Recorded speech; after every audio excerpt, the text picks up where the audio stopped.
Abu Nawas simply bowed his head sadly as he listened to his wife's story.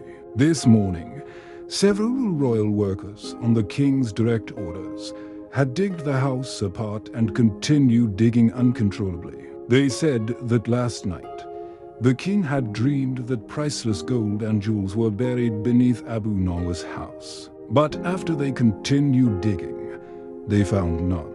And the king hadn't apologized to Abu Nawas either. If he had to compensate for the loss, this was what made Abu Nawas harbor a grudge. Abu Nawas racked his brains for a long time, but he still hadn't found a way to get back at the king. The food his wife served him wasn't eaten because his appetite had disappeared.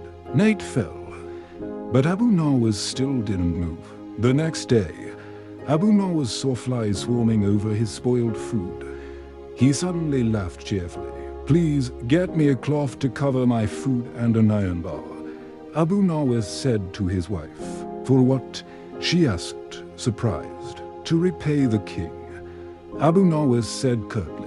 With a radiant face, Abu Nawas left for the palace. Arriving at the palace, Abu Nawas bowed respectfully and said, my lord, I went to my lord to complain about the treatment of uninvited guests. They entered my house without my permission and dared to eat my food. Who are the uninvited guests?" Abu Nawas, said the king harshly. "These flies, my lord," said Abu Nawas while opening the cover of his plate. "To whom else, if not to his majesty, my lord, should I complain about this unfair treatment? Then what kind of justice do you want from me?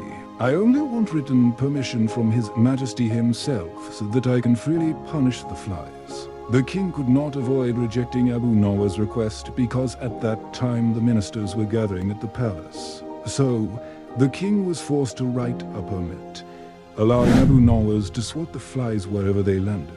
Without waiting for orders, Abu Nawas began swatting the flies off his plate, causing them to fly off and land here and there. Using the iron stick he had brought from home, Abu Nawas began chasing and swatting the flies. Some landed on the glass. Abu Nawas freely smashed the glass until it shattered, then a beautiful flower vase, then a decorative statue, shattering part of the palace and its furnishings under Abu Nawas' iron stick.